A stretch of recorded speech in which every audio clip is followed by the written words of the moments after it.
you told me it's probably been a week or so now ago to listen to the Goodie Mob record Soul Food, like not just a song but like the whole album, Yes. and pick something. And like I was not familiar. I'm like Goodie Mob is one of those bands or groups that like I'd heard the name of before but didn't know anything about. Mhm. So I look forward to learning some stuff. Obviously I recognize cee-lo Green, but like because he's like become famous outside of that group too. Um, so the songs we're going to address are the Soul Food song, not just the whole album, but the song and Chris Stapleton's version of Tennessee Whiskey, which is Yes. um, uh, I guess one as close as you can get to like a modern classic, I guess. Like as far as like one that everybody has heard and everybody knows. So Now, when did Tennessee Whiskey come out? like the original one was like 1981, I think. Okay, that's what it feels like. So, Yeah. okay. Yeah, the originally like it's about a man named David Allen Coe. And George Jones also covered it, who was a famous like a Johnny Cash level famous kind of country singer from like the 70s, who had serious alcohol problems too. And Hmm. so he recorded a cover of it as kind of his comeback in like the early 80s too. And then I mean, we'll talk about this later too, but like the Chris Stapleton version is pretty different than their versions of it. What was your overall take on Soul Food, the album by Goodie Mob? What were your favorite songs? Before This we one go was the one that we're doing is my favorite. I love Thought Process. I told you that that was a lot to process. on, oh, it's a like lot. Yeah, to have a conversation about right now. Like I didn't know if I was. I mean, we will come back to it at some point, I'm sure, but because it's worth talking about. Andre's verse is great. Like there's all kinds of good stuff in that song. or Um, cee-los. Yeah, yeah, that's the like I didn't know this. I think I was watching you and Mike a couple weeks ago. You quoted the beginning of that verse, cee-lo's verse, yeah, and I didn't know where it came from yeah, until I heard that song. It's like, oh, that's what he just, yeah, yeah. yeah. It's Um, so I'm like $30 away from being homeless or something. I don't remember exactly yeah. the line, but yeah, Sometimes I don't even know how I'm gonna eat. About $20 away from being on the street. yeah, Yeah. yeah. Um. So one thing that struck me, and we can just go ahead and start getting into soul food. Is Yeah, that that's fine. fair? It's good. One of the things that struck me when you weren't familiar with Goodie Mob was how big Outkast truly was, because this is their bandmates. Like the Dungeon Okay. family, the core of the Dungeon family is Outkast and Goodie Mob and Organized Noise, the production team. That's Yeah. almost the whole crew outside of a few members touch and go here and there, like Sleepy Brown, Big Right. Rude, Cool Breeze, Witch Doctor. There's some, other affiliates, but this is the core. And you're somebody that was raised in the South in Charlotte, North Carolina.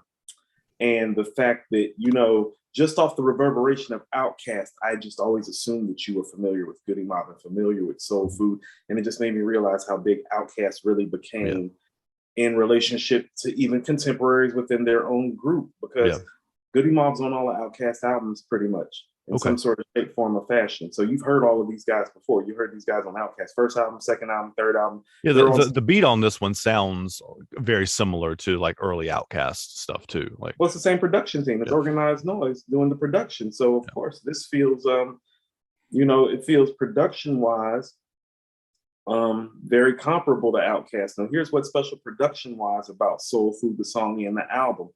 They really did play on the food motif Mm-hmm. and on the church and biblical and Yeah. southern driven archetypes, even down to the sounds. So there's a lot of organs Mm-hmm. and harmonies on this album and on this song. Even the way it starts off, that organ, Yeah. like think about a rap song starting off with the organ before Yeah, no. soul food. This That is was the first thing I sent you about this album when I first started listening to it. The first song it's not really a hip hop song, really. It's just like singing, but it's very spiritual sounding. yeah, Like it's very yes. much in Oh, that vein. so the tone of the album and the theme of the album is very rooted in the spiritual and biblical things that kind of come with growing up in the South, quite frankly. Right. And that also centers around cooking and Yep. food. So soul food, literally, like for me, the first time I heard it, it felt and sounded like we were going to Aunt Irma's house after church Yep. on Sunday. That's exactly what it feels like. I can smell her cornbread and the black eyed peas and the chicken about to drop in the grease. Like I'm there. She had a garden out back, the tomatoes. We're gonna go pick a couple blackberries. So it evokes all of those Southern imagery and moments. And a lot of our imagery down here attached to church, attached to food. Yep. And so this is this is like a beautiful moment where it's like, well, they're expressing a lot of things about, and listen to what I'm saying, not just Southern living, not just Southern Black living, but this is Southern living that's going on. Yeah. Like I recognize a lot of these touchstones too. They're not, like we've talked about before, like they're not exactly the same in the white community, but poor rural white, like farming communities, like the food ways there are not super, super different. Yeah. And the church going stuff too. I mean, like all of that is still. No, that's what I'm saying. That's part of rural white America down here too. We're all getting, even if we're going to separate churches, we're getting up on Sunday, going to church, and we're going to somebody's house. We're going to the cafeteria downstairs in the church afterwards. Yep. You know, like the church I used to go to when I was a kid, Ebenezer Baptist, you know, you would be upstairs in service and you could smell the food from the kitchen downstairs and be like, man, the service almost over. Come on, let's 3 hours. Let's wrap this up. I need some mac and cheese and some yams and some of those rolls with a little pinch of salt on them. It's like, no, I need all that right now. So, Pastor, please, pass the peas. Yeah, let's do it. Let's get into prayers. Now, they express a central theme, but they also do a great job on soul food, and this is part of the reason why Atlanta is on the map. Outkast on Southern Playalistic in 1994 briefly touches on Atlanta touchstones. Goodie Mob takes you right to the streets in the corners. Soul Food is one of those records. So I wrote some of that about too. Go ahead, keep going though. That's right. Like on Players Ball, you have Andre say, "We went to Underground. We've seen a lot of hoes around." That's a general, and that's a big place everybody knows about. No, Goodie Mob's getting specific about where they're from. 1365 Wichita. Yeah, I mean that's like their actual addresses. Wichita Drive. Old Bird working the stove, right? Right. But listen, Timo, when he starts off letting you know where him and his people from. My old boy from the Point. That's East Point, right next to College Park. My old boy from the Point, but I'm from Southwest. That's the Swats. That's on the other side of the Point. You get what I'm saying? Okay, so he's pretty much saying like, no. He's on East Point. That's on that side of the South Side and on College Park. I'm from the Swats. We on the other side. That's Southwest Atlanta too strong. East Point's on the east. You get what I'm saying? So he's explaining. It's like, no. My man over there is from this side of the hood down here. I'm from that side of the hood right there. That's how soul food starts off. So they're giving you locations and letting you know where they are, you know? And so that's really, really, really important to what Atlanta would become. This is one of those touchstone moments about how people became familiar with where stuff is. Yeah. When Cujo is literally, like you said, Sunday morning, where you eating that? Yep. I'm on 1365 Wichita Drive. Like super, super specific. Yeah. Super, super specific. Like, so Big Gip is doing the same thing on his verse. Yes. And Miss Lady acting like we in jail, acting like she ain't got no extra hush puppies to sell. Yep. Bankhead Seafood, which has now been reopened by Killer Mike and T.I. Oh, cool. Yes. So this is the original Bankhead Seafood that literally used to be flooded all the time. And listen, he's like, Bankhead Seafood making me hit the door with the mind full of attitude. It was a line at the Beautiful. That's another spot.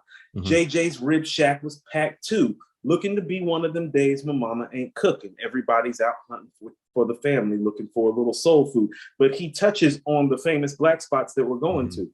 You know, like all these places, when I was a kid down here, no, my mom took me to these places a lot of the time on Saturdays and Sundays after church or some sort of family get together or service. So when he's saying JJ's Rib Shack, oh no, that's touching everybody that's ever lived down here. When he's talking about Bankhead Seafood, yeah, he's touching everybody. That's what I mean. It's like it reverberated for me because by now I'm in Charlotte.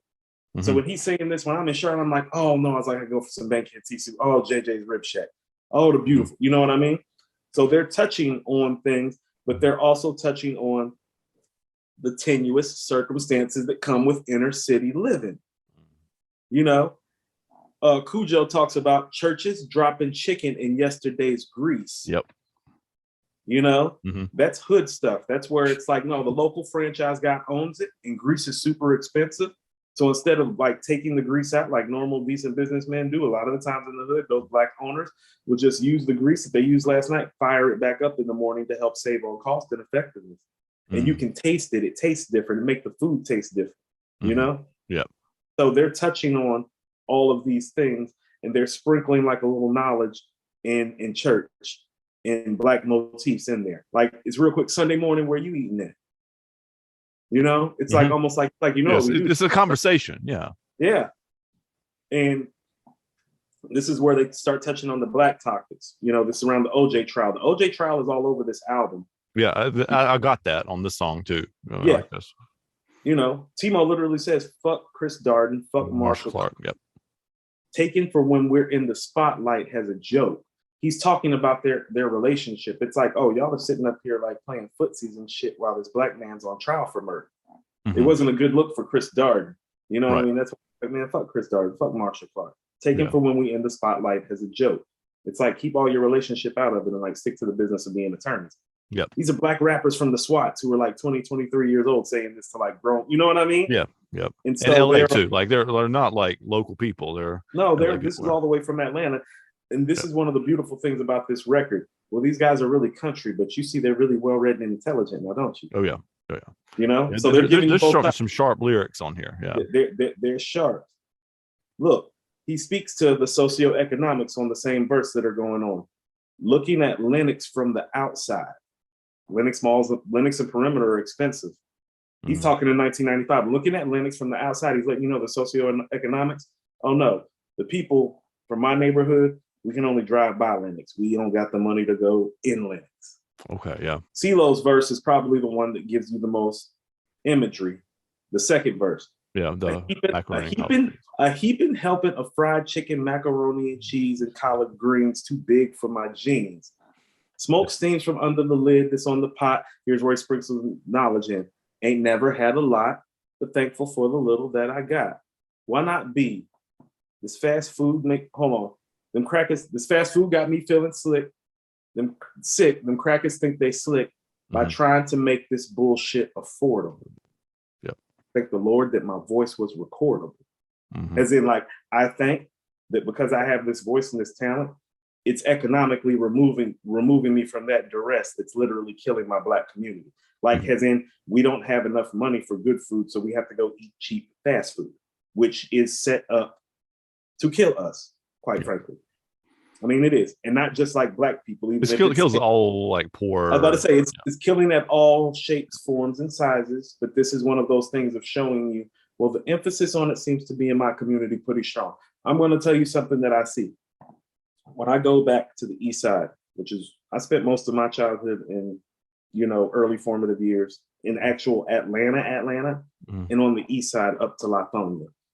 So when I'm on Candler Road or Gresham or on Memorial or on Boulder Crest, what you will find is that like the fast food places that were literally there, I mean, I'm 40 now, like some of literally the same buildings that were there, fast food buildings like the KFCs and all those, they literally were there when I was a kid. Those same buildings are still standing there.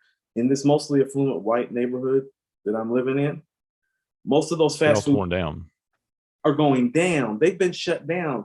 Bojangles got shut down up here. KFC got shut down up here. Like, I can go show you the list of all the fast food that's getting closed down here, while those are not only popping up more right next to the liquor store and the dollar store and the gas station where they're letting people traffic at. You know what I mean? It's like people don't traffic at gas stations because they want to. It's because the owner is letting them. And so it's like when you start throwing those things into a pot, he's kind of touching on that aspect of it too. It's like, well, there's an emphasis on keeping it here in my neighborhood, though. And so it might be killing everybody, but there is an emphasis on it killing in certain communities, which is why that KFC that's right off of like Gresham and Boulder Crest that was like there when I was fucking 9 is still sitting there, and it's a shithole. Yeah. It was a shithole when I was a kid. They call them food deserts. That's the fancy education or whatever. Like, which is the other part of it is that they don't have grocery stores like within walking distance of your house. Like, that's the not good ones. Part. And the good grocery stores are not to be found anywhere close. Like when you're on Gresham and Candler, like when you're in that pocket of the east side, you got to go to Glenwood to get to a good grocery store. So even on the east side, you're going about 15, 20, 25 minutes in your own fucking neighborhood to get to the good grocery store. Because you can go to and you're driving too. You can't like just walk down the street to go to the grocery store. Oh, no, no, no, no. The stuff that you can walk to are the horrible stores with the bad food that ain't been properly wrapped and the super low price. Yeah. You know what I'm saying? Yeah, exactly. So, and we shopped at those stores too, not the ones in Atlanta, but the ones in Charlotte too. Like, so, I was about to say, well, you live in a nice area, Andrew. I live in a nice area now. Yeah. I mean, I did then too, but but you live on the, but I was about to say, I've been to your house. Well, you got to go through my old side of town to get to your side of town. My side of town ain't nice. Right. So it's like you got to go through the back end. That's not the part of the west side that I was from, but I used to work on that part of the west side. And I know that part of the west side very, very well. It's like, oh, no. The same thing I'm talking about going on the east side of Atlanta is happening in that pocket on the west side of Charlotte, headed to your nice part of your town. No, I grew up in Plaza Midwood, which is super expensive now. It was not. It was like just a working class neighborhood when I was little. No, we came up Brookshire free to get to West Charlotte. We come up Brookshire and up Beatty's Ford up past Northwest, and that comes in before J.C. Smith. J.C. Smith is further down, but like by the water treatment plant or whatever. So yeah, that's where we would come in there, but it's a very different world for sure. For sure. Go ahead. No, go ahead. No. I was coming back around with this a little bit. When I teach writing classes, I'm a teacher, so and I teach creative writing and how to write things. So we talk a lot about food in those classes because, and that's one of the things that came up to me when I was listening to this. We talk a lot about food because food is one of the things that's most closely tied to your memory, right? Yes. Some of that's about repetition because we tend to eat our favorite foods like over and over and over and over again growing up, or our grandma has a favorite dish she likes to cook or whatever that we eat repeatedly. But also some of it is about the hands that prepare it and the people we eat it with. So it brings those memories as well, but also in a purely biological sense. Smell and taste are the two senses that are most closely tied to memory. And if you can, as a writer, when I'm teaching young writers, like if you can bring back those tastes or smells to your mind, it opens up a whole world of things, which is kind of what you're describing about Bankhead Seafood, et cetera, et cetera, et cetera. And like, I've never been to Bankhead Seafood, but there are places like that that have the same kinds of memories for me, like restaurant kind of places. So yeah. So go ahead. No, so that's what I mean. And this is what I mean about how food like connects culture down here so hard. About a year ago, I went and got some Yazines. That's a fish spot down here that my mom used to take me to too. It kind of used to be Bankhead Seafood's competition a little bit. Okay. Once upon a time, you know what I mean? So Yazines used to make the tartar sauce that gets made down here in Atlanta that almost everybody uses. It was Yazine's tartar sauce. Okay. And so I went to the other side of town and got some Yazines one day for my daughter and for my mom and for my niece. And when I dropped it off and my mom had a piece of fish, she dipped it in the tartar sauce. She just literally had a flashback. She was like, the owner used to work on Saturdays and would come around and bring you the tartar sauce himself. Yeah. See, that's the kind of thing that comes back. Yeah, you can't buy that memory. Like she dipped into the fish tail, that tartar sauce. She was like, you used to come around the corner and give it to you yourself when you needed extra and not charge you. That's good business too. Like, yeah. But yeah, that's the kind of thing that I'm talking about. And that's the kind of thing that this song does, the soul food song does. That for you, from what you've described, it touches like actual food memories that you have growing up in Atlanta. And for me, it reminds me of the type, like I can still, even though my food memories are not those specific ones, I still have ones like that. That it also touches, smelling food, cooking in the fellowship hall in church, like that kind of thing. I still have those memories too. So fellowship hall, that's what they were called. Yep. Yeah. I mean, it's the basement. I mean, it's the same thing. I mean, it's down, like right under the sanctuary, like it's downstairs, which is why the smells are just coming up. And that's more of a North Carolina thing too, because I'll tell you what, a lot of the black churches down here, just because of the mass and the size, especially like on the south side of Atlanta, like on the Cascade side of things. Oh, they got a whole nother banquet hall that's separate from the church. And so you get done from church and go, everybody kind of walk single file over to the banquet hall area. Get in line. Yep. Get in line. Yeah. But this song is really strong, really important. I just think Southern culture, Black culture, hip hop culture, because even with the organs and even with the at times political rhetoric, and even with the socioeconomical rhetoric, it's very hip hoppy still. Like the drum, the kick and the snare on it is still very hip hop based and rooted. And so this record is doing a lot of things lyrically, spiritually, beat wise, and also too. This is a 4-man group, and it's an 8-verse song. So they have to be really poignant. That's one of the things I wrote down too. Finish saying what you're saying, but like, well, they have to be really poignant about what they're saying, because in order for everybody to get airtime, you're not getting 16 bars. It's like you're getting 16 bars on this whole song. You need to take 8 here and take 8 there and make it work. And they did. So their chemistry early on, before this is what made cee-lo a star, like verses like this. Yeah. But, and he's singing the hooks too. That's the other part. That's what I mean. This album kind of made him a star, because it's like, well, he's lyrically the best guy in the crew, but he can sing too. It's like, he can sing. He's an amazing voice too. He's a better singer than Andre. Yeah. Like he's an incredible singer. Yeah, he is. Like he has a wonderful voice, like rapping and singing voice. He does. And I'd never heard him rap before, so that was a new experience for me. It's like, oh, his voice is. It's clear which ones are his. Like I recognize his voice, but I still find him to be a superior MC to his singing skills. Even okay, the verse on Thought Process and this verse is some of the reason that I feel they're excellent. Yeah. Yes. Yeah. But it's, everybody in the wider culture knows him from the "Fuck You" song or the "Forget You" song, like that. Right. And also Crazy with Gnarls Barkley. Yeah. Those are the two that, and he was a judge on The Voice for a while, and the TV show The Voice. So when did Gnarls Barkley come out? 2005, right? Probably. Yeah, I'll look. Yeah. So this is 10 years before that. So think about it. When he got acquainted with popular mainstream culture, this is a decade before that. Literally a decade. Yeah. And this is what I mean when his verse on "Get Up, Get Out" on Outkast's first album is probably the best lyrical verse on for Outkast's first album. I don't recall ever graduating at all. Sometimes I feel I'm just a disappointment to y'all. Every day I just lay around. Then I can't be found. Always got to give me some. Living life like a bum. Times is rough. My auntie got enough problems of her own. Nigga, you supposed to be grown. I agree. I gotta be the man I'm supposed to be.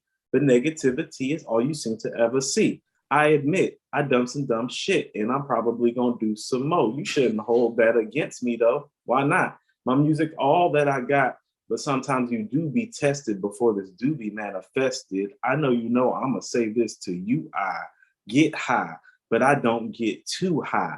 So what's the limit supposed to be? That's why you can't get your ass up out the bed before 3. You need to get up, get out, cut that bullshit out. Ain't you sick and tired of having to do without? Man, what up with all these questions? You act as though you know something I don't. Do you have any suggestions? Because every job I get is cruel and demeaning. Sick of taking trash out and toilet bowl cleaning. But I'm also sick and tired of struggling. I never ever thought I'd have to resort to drug smuggling. Nah, that ain't what I'm about. See, just continue down this route without any doubt or fear. I know the Lord ain't brought me this far, so he can drop me off here, then I make myself clear. That's the first time you hear cee-lo. That's like, I hadn't heard that verse in forever, ever. That's so it's like, that's the first time you hear him, you're like, who's that? You're like, who's that? Because the verse is actually him having a conversation with his higher self about doing better for himself. Yep. He's talking to himself. I don't recall ever graduating at all. Sometimes I feel I'm just a disappointment to y'all. The video is him talking to himself, the different version of himself. Wow. So he was special early on. That verse precedes everything on here by a year, pretty much. So I looked it up. Gnarls Barkley is 96. St. Elsewhere. It's crazy. This song was crazy and all that stuff. Is 96, 2006. I'm sorry, I've said that wrong.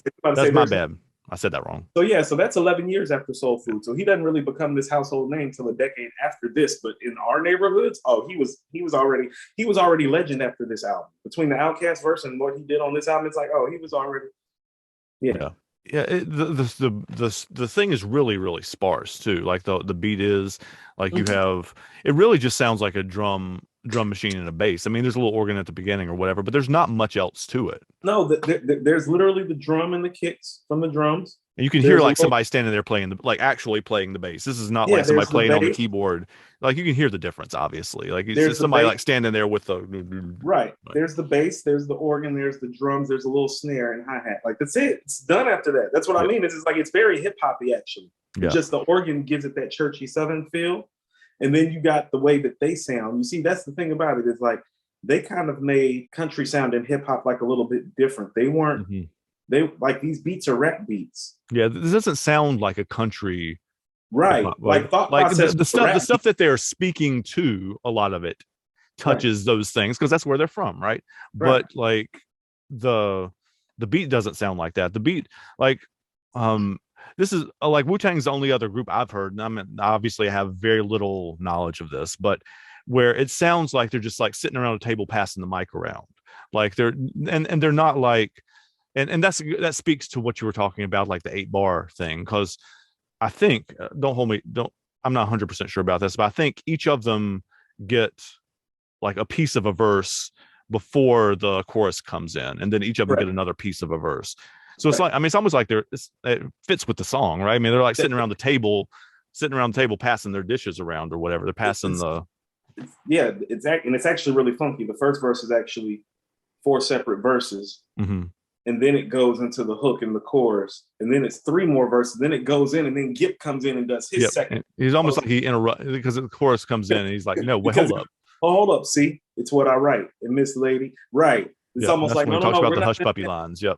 Yeah, Bankhead seafood making me hit the door with a mind full of attitude. At the beautiful Yep. was packed. JJ's rib shack was packed too. So he's like, no, no, no, no, no. We got to close this out and give it a little bit more Atlanta. That's what that Yep. verse was too. We got to let them know And the it place does is that. And it talking does that. about. Yeah, no, and it does that. Yeah, it does that pretty wonderfully. Yeah, And I've also been walking around singing the come and get your soul food like oh man get your soul, like I've been walking around singing that for yeah, like yeah. a week now. No, no, no. I used to sing the ad-libs. Good old fashioned soul food. All right. Yeah. Everything. No, no, no. It's super catchy. I like this is what I mean though. There's a lot of hip hop beats on here though. Like Mm-hmm. what was I saying? Dirty South. Can you see me? Yeah, I got Yeah. you. Like Dirty South, when you go listen to that beat, it's like, no, that's a hip hop beat. You know what I mean? Yeah, these are harder or more like I don't know enough to call it aggressive, but like it's a very like boom bap like No, no, there's no. not a whole lot else to it. There's a boom bap emphasis of it with a church feel sprinkled on top. So it's really, really like it's really appealing, especially if you're from the South, you know? Yeah. Because it touches like that hook especially is touching on the spirituals and the blues and all of those things like in church Yeah. music. It feels, even though what he's saying is not in that tradition. I mean, it's not in that tradition, but like Mhm. it's. I mean, I guess you could hear "Come and Get Your Soul Food" as not just like the food like on your plate, but all food Yeah. for your like For your it works soul. that way too, right? Yeah.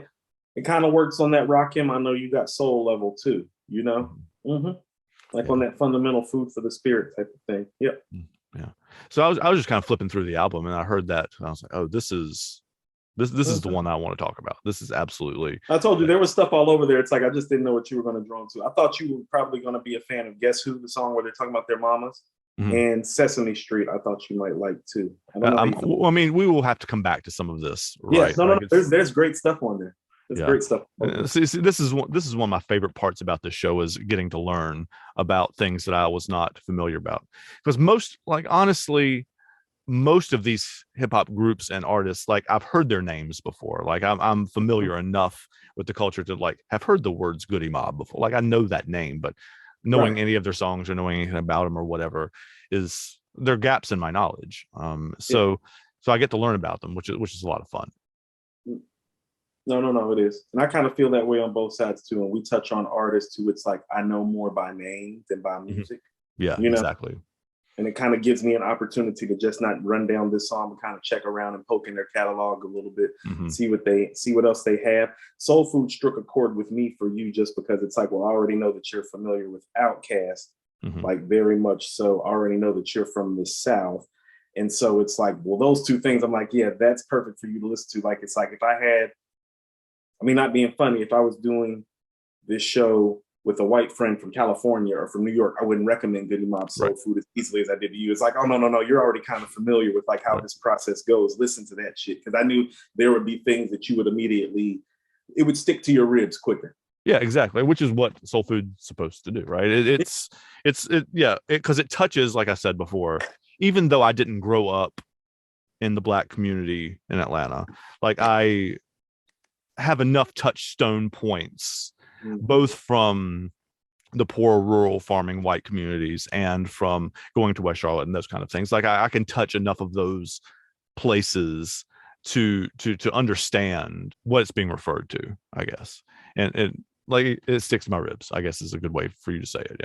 Yeah. Well, speaking of ribs, one of the last most poignant, like that's what I mean. There's poignant stuff all over here.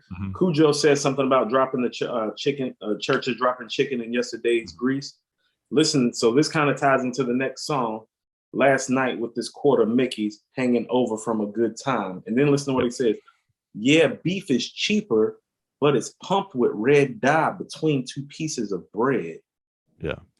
So that's what I mean. This is like, man, these guys are really country. They're really smart. They're sliding some of that stuff in there. Like you don't necessarily even catch it the first time. And like, oh wait, no, you don't remember him because you didn't have 10th grade Brathwaite with me, did you? Were you in Brathwaite's class? I had her as a junior. Okay. Man, there was this dude, James, at Brathwaite, 10th grade year, and he sounded just like Andre. Like vocally. But when Soul Food came out, he was asking me why, he's like, do you think it's a classic? I was like, I don't know if it's lyrical enough for it to be a classic. And he was like, said who? He said, you crazy. And he was right, because if you actually go back and listen to the rhetoric, lyrically. There's a lot of like high-end lyricism. Yeah, that's what I mean. It's like, listen to the stuff that we just broke down in one song. Like this is these guys without even a real full solo verse to themselves because they're having to break it and chop it up to make the group thing work. No. He was right. Lyrically great. When you suggested the Soul Food album and I was really drawn to the Soul Food song, I was like, that was one of those where I like heard that song like the first time. And I was like, that's the one I want to do. And I've got to like go back and listen to some of the other ones more closely now. But like the first time I heard that song, I was like, that one. So I was like, and this song and Soul Food, the song is about one of the things that it's about is like how food culture, like, and how foods are like attached to memories and how that works and mostly in the Black community. In that song anyway. So I was like, I'll just go find a song from the white community that talks about food in the same kind of way or a similar kind of way, and use that. And I looked for a day and a half or 2 days, and I was like, and I asked my friend who's like a human jukebox kind of person, and she was kind of like, and then I came back to you 2 mornings later, and I was like, I really love this song, like the Soul Food song.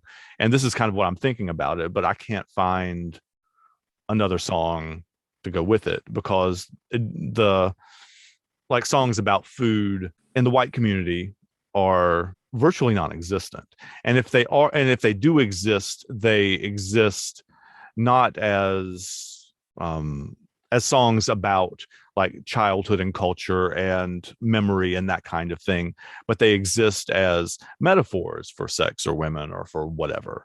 Right. And which is fine, but it's also not the point of the Soul Food song at all. So I was like, what do we do about this? And tell them, I guess you can tell them what you told me. Well, I mean, I was about to say, briefly just discourse on it. I said, well, in the Black community, we often speak about how well what you're speaking about doesn't translate musically per se, because Anglo-Saxon Caucasians typically do not have a style or coin frame of a coin way of cooking that is considered unique into your tribe's indigenous values or health habits. It's like, I mean, not being funny, but it's like the average American eats more traditional foods that come from different parts of the globe, like absolutely they do. China, and Southern soul cooking, which you and I pretty much express. Well, we learned how to cook from the scraps of all these pieces because it was what was left with post-slavery, and we had to cook for the big families. And so we learned how to be master cooks of all the big things and all the little things, all the leftovers, and all the leftovers and all the scraps from the rooter to the tutor. And so I love that phrase. Yeah, I mean, but that's where it kind of comes from. Just for those of you who are watching this that are not from the South, that's like from the snout to the tail. The snout of the pig to the tail of the pig, even down to the tutor. Even from down to the the hush puppy, where the hush puppy leftover cornbread, and they used to, the dogs be chasing them, and they'd have to throw the cornmeal, the hot cornmeal, out to the dogs and put it in their mouth to make them hush puppy. And so there are so many things into the fabric of cooking in my community that I don't see the connective tissue within your community. And a lot of that is because the Anglo-Saxon culture, if you just go to like those early, those early times that are explained by Scorsese in Gangs of New York, it's like, well, there's the Irish over here and the Italians over here. And everybody has their way and their style of cooking. It's like us, because of slavery, we were kind of forced to cook in one pot. And soul food is what came out of it. Other indigenous places kind of happened the same way, but I don't think people understand how it's like soul food cooking is like the ultimate pigeon of all pigeons. Like a pigeon is usually a literary thing, but if you think about what soul food cooking is, it's something that really got forced into my community, because it's like, well, we don't know what this is what there is. Well, we don't know what a lot of our indigenous diet is also too. Like, Andrew, I'll tell you what, it's like the more I find out where my people are from, as in like the Coopers, my bloodline, and I eat more things that come from where my people come from that they probably ate, I'm finding that I have less problems with my body. You're not supposed to eat certain things. Like I notice when I do put certain things in my body, like I'm like, no. And then I go look at my tribe and my ancestors, and it's like, oh, my family really don't eat cheese like that historically. Like where my family's from, it's like, well, ain't no cheese in no damn Barbados or in West Africa. I was about to say, your family's Caribbean, right? Like it's like, I have us getting off the boat I have us from a boat off the Barbados in 1833. So and it's like, if you go look at what people eat in the Barbados and their style of cuisine, it's not cheese. Not cheese. And it's like, the more I kind of eat indigenously, the better my body actually feels. So even that's what I mean. Even the soul food cooking, well, the soul food cooking's kind of killing us too. The soul food kind of touching on that. Churches dropping chicken, and yesterday is grease. A heap of helping of fried chicken, macaroni and cheese, and collard greens. What do you say right after that? Too big for my jeans. Yep. Even the collard greens. I mean, everybody knows this, but even collard greens are like, have part of the pigs in them too. This is not just like green. This is not just greens. This is vinegar and fatback too, right? This is not right. I was about to say, because if you're growing up down here, and Black families have gotten better about it in the South. But if you grew up around the time that we grew up, there was ham hock and or fatback in those greens. Maybe both. Maybe both. Yeah. Like a real country cook would sit up there and be like, "Oh, I don't know if I just want the roasted ham hock. Let me fry up some fatback and put that in there too." Yep. And that obviously that's salty as all get out. I mean, that's the tradition, right? Like, because you have to preserve things in salt before you had refrigeration, so they were like hella salty. Yes, but in all of these things that I'm speaking to, you're familiar with it. Oh yeah. And I'm not saying that white people don't make soul food, but it's like, well, listen to those Black soul food restaurants that I just named. Where are the white soul food restaurants? They don't exist. You get what I'm saying? Yeah. They don't exist. Because it's like, I think even white people look at it, it's like, well, that's not totally our cuisine or our culture. Right. And so what you'll find, if I'm going to eat soul food, I might as well go get real soul food, like, and get the real thing instead of this knockoff version. Yeah.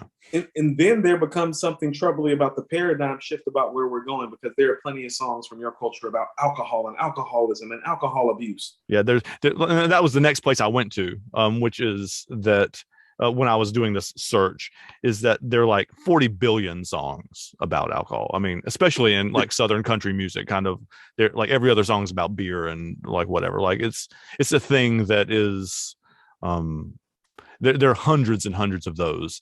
I mean, even the first lines of Tennessee Whiskey, even the originals and Stapleton's version, I used to spend my life in the bar room, and liquor was the only love I ever known. Like that's as alcoholic as you can get, right? It is. So can we talk about something right quick to kind of get this started? Mm-hmm. One of the biggest juxtapositions of this for me, and I don't know if you see this either, I was thinking about it. It's like, well, Black people talk about food from a soulful place. Mm-hmm. And it kind of comes out like that, even when it's for profit. It really occurred to me because I saw the litany, because I kind of did a little search too. I saw the litany of just records, alcohol, especially if you want to go country, folk, Southern. Mm-hmm. It's like, oh my God, it's ridiculous. That's one of those things that marks the socioeconomic difference too, Andrew, because what he's speaking to is having the disposable income to be able to do that. Yeah. Yeah. We're speaking from a place of having to survive off of this food. Listen to what Cujo's saying on Soul Food. Yeah, beef is cheaper, but it's pumped with red dye between two pieces of bread. cee-lo talking about the fast food. There's the economics of it coming to a play where the white man can afford to go get drunk every night. The Black man's not talking about alcohol because he can't afford to go drink like that. In this modern world, yeah. And there's also the profit margin of it. It's of like, let's go back to these slavery and Reconstruction and pre-prohibition times. Well, who's bootlegging liquor? That's why I'm just writing down. I want to make sure we talk about that. Yep, exactly. And that's where this Tennessee whiskey like tradition comes from, is from the moonshine stills and the thing. I mean, it isn't from there like now, obviously, but like it's that tradition that's where it comes from. Yeah. Like most of the, not to put too fine a point on it, for that's off topic, but like the history of NASCAR too is about Junior Johnson and all those guys. Like they learned to drive by driving away from the sheriffs and whatever in the hills with bottles of bottles of moonshine in the trunk of their car, right? I mean, that's where they learned how to drive. Right. So, and that's where that tradition comes from too. Yes. So think about the tradition of that and the time of that and what's going on in my community. We're still borderline sharecropping, still cooking. Exactly. This is the 20s, 30s, right? Yeah. Right. We're still cooking for families, still sharecropping, still maid, still nanny, still mammy. Yeah. Yep. And so the food is almost like, for us, it's a survival thing. Mm-hmm. Yeah. So the first thing that I thought about with the lyrics is like, yeah, this guy's an alcoholic. And I'm thinking, yeah, he can afford to be an alcoholic though. Mm-hmm. So, but I echo a lot of your sentiments about what you used to say. I think this song is like you want to know what? How about this? If this song was like to come out right now, Jack Daniels would be all over it. Mm-hmm. Like if it was right now, Jack Daniels would jump on this and take it and run. And I'm thinking like, oh, there are so many ways to make a profit just by talking about something as detrimental as alcohol, but talking about it with the love and the passion that this man is. Yeah, he's not. I mean, he's talking about a woman, obviously. He's not, but he's using Tennessee whiskey as a metaphor, and strawberry wine and brandy or whatever in the chorus. You know the song, but like I mean, one of the last notes I wrote about it this morning was like, you could also read that as he's comparing this woman to alcohol because, he starts the song, I used to live my life in the bar room. Like this is, and basically the arc of the song is that she saves him from his, spending all his nights in the bar or whatever. And so he's using this as a metaphor because that's the only metaphor that he has. Like this is the thing he knows to use as a comparison for something that he loves. I like the comparison switched where he talks about going from the alcoholic view to being stoned off her love. Pretty much saying, oh, I don't drink anymore. I get high and I get off your high love. you, I'm thinking like, oh yeah, this guy's getting laid. Yeah. No, he is, but like he's like he's still removing himself from the real world, right? Like he's still not like he's still doing the same thing to himself, sort of. Except, but he's using her as the drug instead this was displacement to me too. So I was thinking to myself, there's a couple things going on with this. First of all, this is one of those subtle writing moments. It's like you may not feel the writing on here is great. Just that one moment where he flips it like that changes the whole level of writing to me about this song. That's how I look at writing on a song. And so but it also exposed some things. It's like, well, that's also like codependent, toxic, troubling. Oh, it's not a good thing. And then immediately my thought was, well, how good is this woman for him? Because he's pretty much saying, I'm an addict. I need some sort of drug, some sort of dopamine in order for me to function on some sort of level.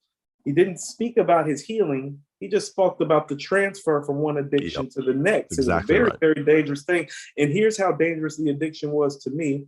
This is the part of me that spent 2 decades in hospitality, owned a restaurant, been an alcoholic before because of the business that I've been in. When he says, you're warm, has a glass of brandy, I'm thinking, this guy really is an alcoholic. Oh, he is absolutely an alcoholic. Because traditionally, you serve brandy and cognac warmed in a snifter. You actually will get a pot and sit the brandy or cognac snifter in the pot till it warms to a certain temperature, and then you sip it. See, in today's time that we grew up in, pretty much since we've been post 21, they just pour that shit in a glass or they just pour it in there. But there used to be a process to pouring brandy. And also, too, listen to what I'm saying. The places that even did it back then, well, there was a certain level of affluence to those places. Those are like Downton Abbey places, like big time. Like that's a British tradition. They use that as like warm you up in the wintertime. It is used it as like nightcaps and used it as like I've been out hunting all day and I'm cold and warmed them up. So I would say European, because the French are the ones that obviously did it with cognac. Yeah, obviously.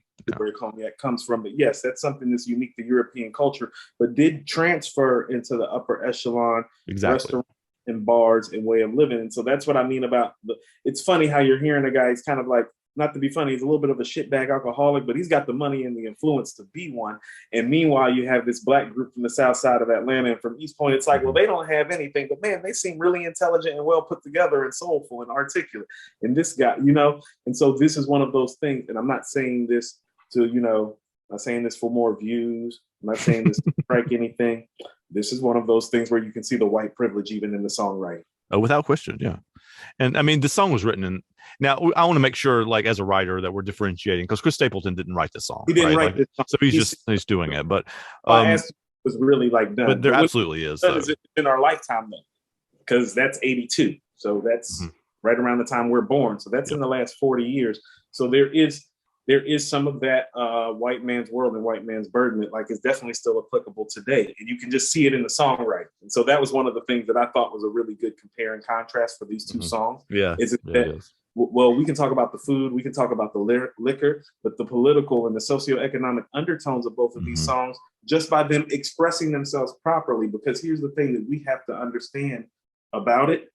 Oh, he's not aware of his white privilege to this level when he's writing the song. Most white people are not aware of their white privilege. That is why it is called white privilege. If you all were privilege, if you all were privy to it, it would not be this way. And so sometimes this is what I mean. I'm not trying to start anything. Sometimes in our Black community, we take white privilege as such a dangerous moniker, when sometimes it's a teaching moniker more than it's a dangerous one.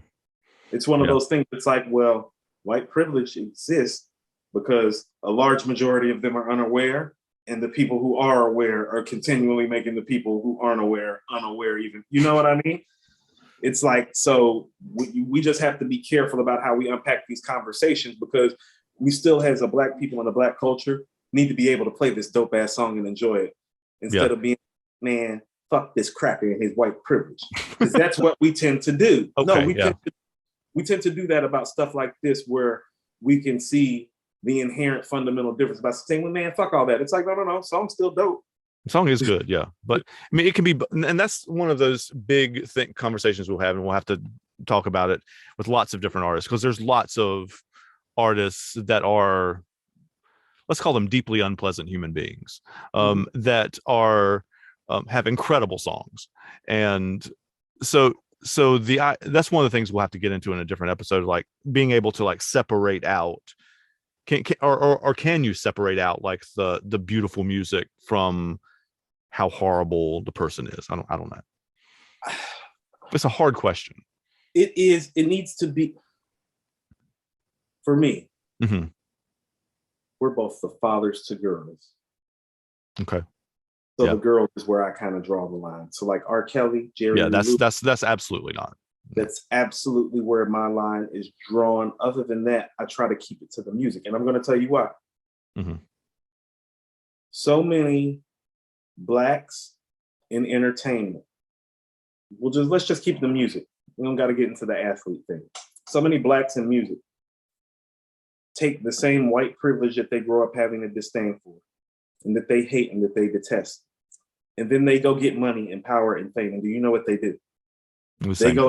They go and behave the same way the white people with the white privilege do. And so there's some black privilege and separatism that goes on with some of our own class too, which is why I'm funny about that. Like, I'll tell you one, you know, my favorite R&B artist that I've ever met in person, like actually met and talked to, John B. Okay. John B is one of the nicest guys that you'll ever meet. Now, you know where I live, and you know I've been in music, and you just kind of know how my personality is. I've met a ton of Black male R&B singers, Andrew. John B is my favorite. John B don't act the way some of them brothers act. You feel me? Yeah. I got a picture with John B. Matter of fact, I might put it up. I got a picture with John B and one of his bandmates. Like, we took a picture together when we were done. I got John B's number in my phone. I got John B's social media. Not like on some follow shit, like on some like me and him. We're friends. Yeah, he's that type of guy. And so Black people need to be mindful about pulling up with that white privilege when we got Black people that are literally sitting up here doing the same thing. And their rationale for it is like, oh, well, white people do it. It's like, well, it's not okay when white people do it. Yeah, it's not okay when anybody does it. Right, because here's the only time when it's okay. When we all get to do it, and then it doesn't have a connotation or a word to it. Yep. Period. And so that's just one of those things that we kind of do this and unpack. It's like, no. Like, I'll tell you something. I'm not going to say their names. I've taken care of two people down here who are like as big as Black artists could be down here, like in the R&B world. Okay. They are fucking awful, Andrew. They're awful people. They're awful people. And on top of that, in one of their cases, a shitty ass tipper. That's one of those things. Like, there's no excuse for, like, I'm not even a bad tipper, and I don't make like even. That's what I'm saying. Like, I'm like, not to be funny, I'm not talking about a guy that's even worth $10 or $20 million. And it's like, you're lucky if that guy will give you a 15% tip. It's like, he's just not a good guy. But if he was white, it would be played totally different. Like some of the things that Black stars get away with because they're Black, it's like, oh no, it's like, no. If a white guy did that, we would be saying a whole set of things about that behavior, you know? And so we just have to be mindful about how we audit that on this side too. This song is a remake. It's brief, but it's brilliant. And I enjoyed it. And so even though there were issues that I could see, as a Black man, because I'm intelligent and aware, well, I see those issues every day. So I just choose to start unpacking things differently. And it's like on this one, it's like, oh no, I hear all that. The song's dope. the song's still good, right? Yeah. Like I wanted to come back around briefly to a thing that you said earlier about the affluence attributed to Brandy too, because I didn't notice this. The three things that he names in the chorus are Tennessee whiskey, strawberry wine, and a glass of brandy, right? Which touch three different echelons or different versions of. I'd never thought about this until you said that, but I mean, the glass of brandy obviously is a very the Southern word would be highfalutin kind of thing, right? Strawberry wine is the opposite of that, right? That's something you make in your basement. Right, yeah, like when you have extra, when you have extra leftover strawberry, and Tennessee whiskey is Like in the modern world, it's in between those two things, but it's That's your but it also stability. has the history of the bootlegging and all of the moonshining to go with it too. So it touches all three different points No, of that that's culture too, which is cool. no, that's part of the writing being dope in here Yeah. too, because I thought about that briefly. Just the Warren Brandy part stuck out in my mind more. But you're very accurate because he's traveling a few different roads just by mentioning. How about this? Him mentioning those styles of spirit making is very comparable to giving you the rundown of the restaurants. The Beautiful, JJ's Yeah. Rib Shack, Bankhead Seafood. You Yeah. know, yeah, it's to And evoke a certain level of imagery. and those are the only images he has, because the chorus is not just that. It's you're as smooth as Tennessee whiskey. You're as sweet as, like, he's talking to this woman, right? And He's telling her like she is these things. and it's funny because it's like there is part of me that thought it's like, is this a little tongue in cheek too? Because Tennessee whiskey isn't always really smooth. Strawberry wine, moonshine. Think about it. Is moonshine That's usually strong sweet? stuff. Like it's not. Yeah, strawberry wine, like that's I know what he's talking about. You know what he's talking about too. We're from North Carolina. Like Mhm. that strawberry, it's usually not sweet. Tennessee whiskey, not always smooth. So there's part of me that it's like, oh, well, he's going through layers and levels as a writer. It's like, well, this could be saying you're my safe place and my happy place, or like you're my new misery place and my new trauma place. It could be both of those things. And that's why I found the writing to be very, very And good. alcohol does that, right? Like it is. It is one of the many. I mean, all addiction works this way. Like there are things sort of by definition that make you feel better in the moment but worse later. Like that's the general arc of I addiction, think right? I think more than anything, at least in Americanized society, alcohol is that thing that makes Right. you feel good while you take it. But the back end of it, like in terms of the next day, the next 10 years, the rest of your life, oh no. You know, Yeah. Yeah. like what's funny is that like I had some white wine earlier this week. I haven't really been drinking wine lately, but I really haven't been drinking because I really don't drink like that anymore. Most of the Right. time when I drink now, Andrew, actually, is when we do According to Hip Hop Live because I'm alone in my basement. I'm comfortable. I feel safe. And there's kind of like a time limit on it.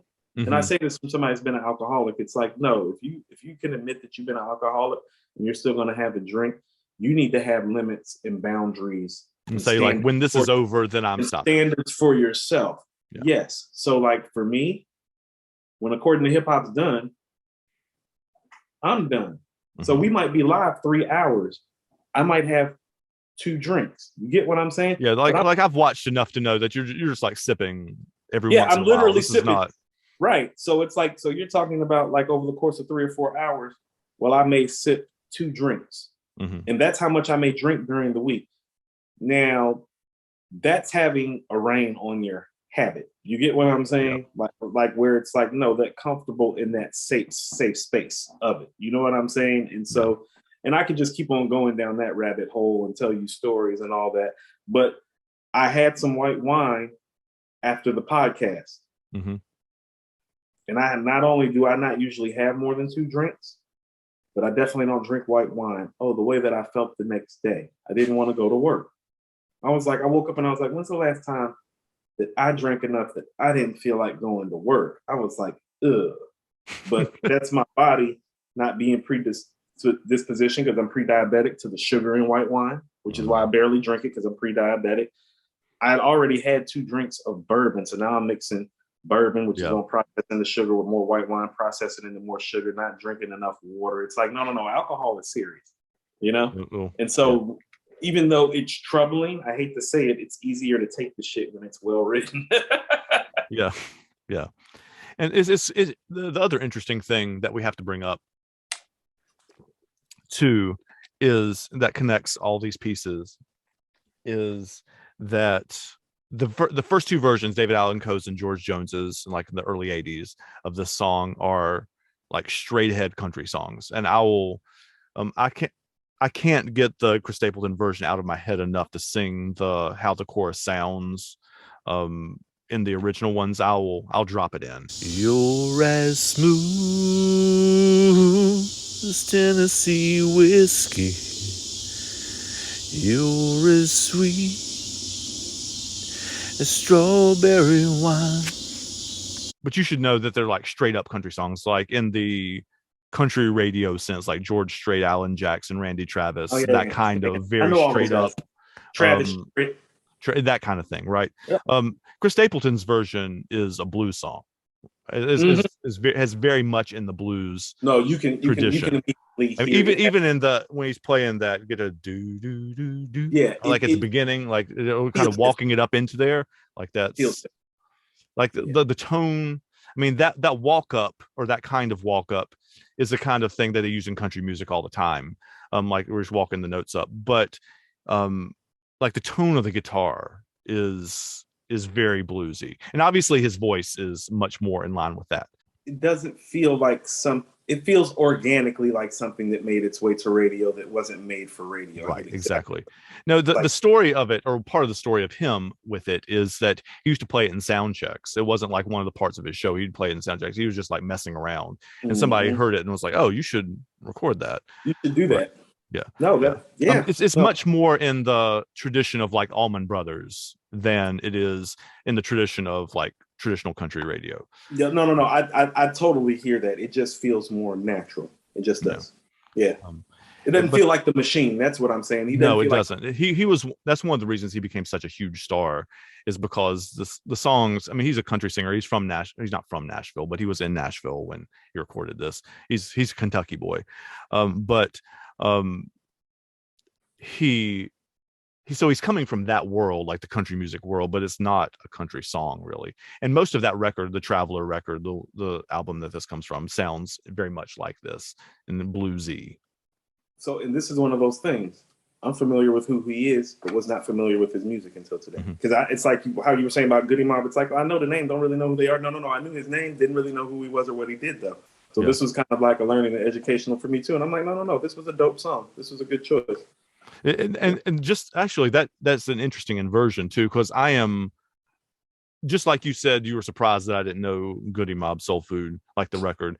Like I'm surprised that you've never heard this before. Like this is like one of those songs that's not like a niche song. It's a really, really super, super, super famous one All that jokes broke out aside, across country and blues and rock and roll and like broke out all of those ways. right, right. It actually, I hate to say it, it's like it almost feels like something that like I may have heard when I was in Nashville, like getting like stupid drunk, like square dancing on Broadway. It's that kind of yes, song. it Yeah. feels it felt that way too. That was actually my visual image of it. Is like the last time I was in Nashville with my brother and we got like totally trashed and we were the only black people square dancing and line dancing in a line of like 100 white people in our Timberlands. It was great. Yeah, do it.